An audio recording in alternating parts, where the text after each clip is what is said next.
पिछले वाले वीडियो में हमने सेल को डिटेल में पढ़ा था कि सेल क्या होता है, सेल के बारे में हमने बेसिक चीज़ें जाने थे एंड सेल थ्योरी के बारे में जाने थे। तो this video is just a summary video. इसमें हम एकदम समरी करके लास्ट मिनट एग्ज़ाम के पहले मतलब आपको क्या देख के जाना है सिर्फ वही ऊपर ऊपर से देखेंगे, ठीक है। तो पहली चीज़ सेल क्या होता है, व्हाट इज़ सेल। उसका डेफिनेशन है कि cell is the fundamental structural functional unit of all living organism. मतलब जितने भी लिविंग थिंग्स है, लिविंग थिंग और नॉन लिविंग थिंग में हमने डिफरेंशिएट करना सीखे थे कि लिविंग थिंग जो होते हैं जिनके अंदर सेल रहते हैं, सेल के अंदर साइटोप्लाज्म रहते हैं, तो मीन्स उनको हम लिविंग थिंग बोलते हैं, ठीक है ना। तो लिविंग थिंग का जो बेसिक चीज़ है या फिर बोल सकते हैं कि फंडामेंटल एंड बेसिक यूनिट जो है, फंक्शनल यूनिट, फंक्शन करते हैं सेल, जिसमें अंदर रिएक्शंस होते हैं सेल के अंदर, इसीलिए फंक्शनल भी बोला है। एंड सेल भी बहुत सारे काम भी करते हैं, बहुत सारे सेल डिफरेंट डिफरेंट काम के लिए असाइंड होते हैं, तो इसलिए फंक्शनल बोला है। दूसरी चीज़ है रिक्वायरमेंट्स फॉर लाइफ, कि anything less than a complete cell structure can not live independently, कि किसी भी चीज़ को ज़िंदा या फिर मतलब लिविंग बोलने के लिए उसमें सेल रहना ज़रूरी है। एंड किसी भी सेल मतलब एक से कम नहीं हो सकता है, मतलब यूनिसेलुलर से कम नहीं हो सकता है। इसके बाद हमने देखा था कि यूनिसेलुलर मल्टीसेलुलर के कॉन्सेप्ट देखे थे कि यूनिसेलुलर एंड मल्टीसेलुलर क्या होता है।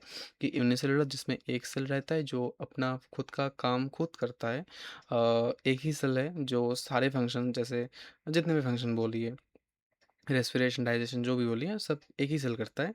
और मल्टीसेलुलर में बहुत सारे सेल मिलके, मतलब कुछ एक कम्युनिटी के सेल मिलके, सिमिलर फंक्शन के सेल मिलके टिश्यूज़ बनाते हैं एंड टिश्यू मिलके ऑर्गन बनाते हैं एंड ऐसे ही काम चलता है, ठीक है। हमने ये भी देखे थे।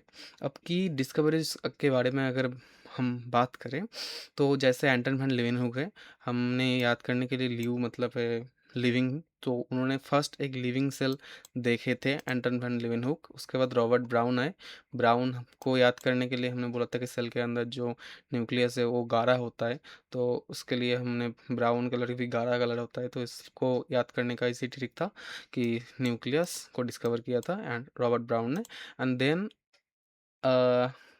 इलेक्ट्रॉन माइक्रोस्कोप का जो एडवांसमेंट है, सो उसके रिगार्डिंग हमने देखा था कि अ, उसमें क्या लैम्डा कम होता है एंड उस रेजोल्यूशन पावर के बारे में समझे थे कि दो क्लोजली रिलेटेड पॉइंट को हम कैसे आइडेंटिफाई करते हैं या सेपरेट करते हैं, इसी को रेजोल्यूशन पावर बोलते हैं, ठीक है।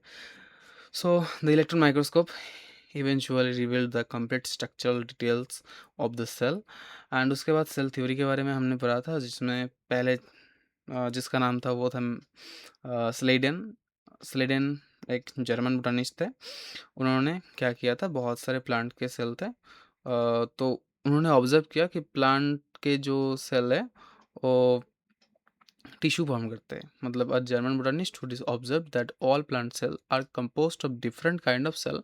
कि यहाँ से एक चीज़ इम्पॉर्टेंट है कि क्वेश्चन में अक्सर असर्शन रीजन में पूछ सकते हैं कि वो डिफरेंट टाइप के है या सिमिलर टाइप के है, उसमें फंसा सकता है क्वेश्चन में, ठीक है। तो डिफरेंट काइंड के सेल है और वो सब मिलके क्या बनाते हैं।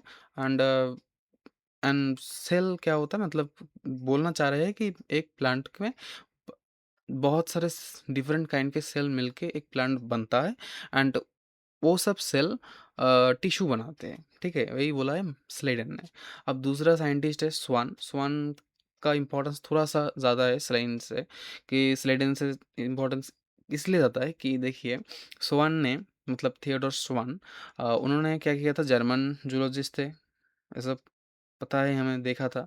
उन्होंने animal cell have thin outer layer, मतलब प्लाज्मा मेम्ब्रेन, जो हमने देखा था कि सेल के आउटसाइड में जो लेयर रहता है उसको प्लाज्मा मेम्ब्रेन बोलते हैं। एंड उन्होंने उसको नाम दिया था plasma membrane.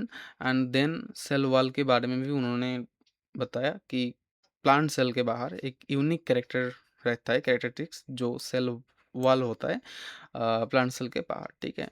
And then last thing उन्होंने हाइपोथेसिस दिया कि bodies of plants and animal are composed of cell and cell product, ठीक है।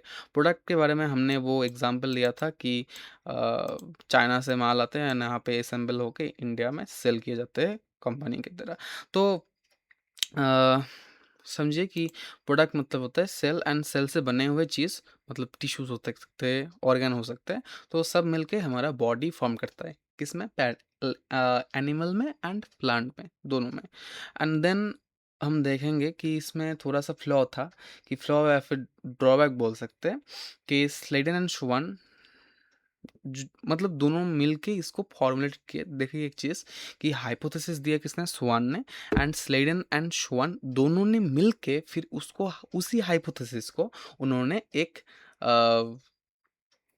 फॉर्मुलेट किया, ठीक है? कि उन्होंने स्टेटमेंट फिर बोल दिया कि अब यही है, ठीक है? तो उसमें ड्रॉबैक यही था कि वो ना सेल कैसे ओरिजिनेट होते हैं वो एक्सप्लेन नहीं कर पाए। सो इसी को काउंटर करने के लिए या फिर उसी को मॉडिफाई करने के लिए आ गए हैं रडल्फ वर्चो। सो उन्होंने 1855 में पहली बार उन्होंने बोला कि जो सेल होते हैं वो प्री एग्जिस्टिंग सेल, मतलब पिछले वाले सेल से आते हैं। मतलब एक सेल होता है जो डिवाइड करके नया सेल बनाते हैं, इसी तरह नया सेल का फॉर्मेशन होता है।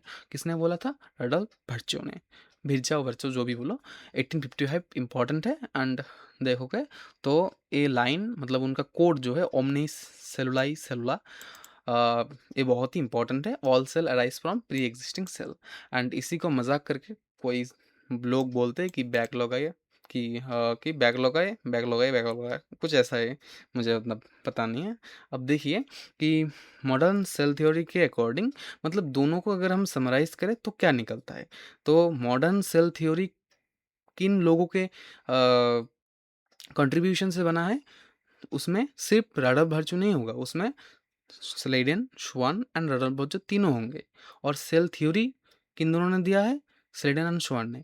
और हाइपोथेसिस किसने दिया था? श्वान ने। ओके, चीज़ें एकदम क्लियर हो गई।